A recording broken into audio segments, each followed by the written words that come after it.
mpenzi nyumbani wewe unaishi peke yako? Hakuna babe, ni mimi peke yangu hapa. Unajua kwa mila yetu hatufai kwenda kwa nyumba ya mwanamke, lakini kwa sababu yako umeniamini, si ndio? Kwa sababu yako lazima niingie. Sawa, twende. Haya.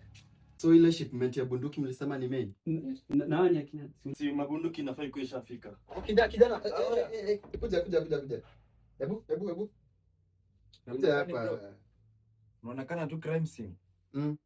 Unatafuta nini huko? Mimi ni mtu wa delivery. Umedeliver nini huko? Hebu deliver ukiwa chini. Nimeanza kuja kudeliver. Twende down.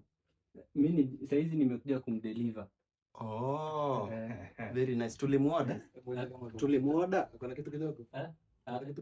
Tulimuoda. Mimi hata sikuwa najua hebu ile pistol yenye nikwambia nishike. Ai. Tulia. Na mamangu alikuwa ameniwarn nisiingie kwa nyumba ya mwanamke. Usijali, leo umeingia kwa ya polisi. Hata si ya mwanaume. Hujapata bunduki, lakini sikumaliza na hii mess, tuingie tunaye tunyonge kama kawaida vile tu tutafanya. Acha tunyonge hii. Hakuna haja tunyonge. No. Mimi hata naweza nyonga na sitaingia tena kwa nyumba ya mwanamke.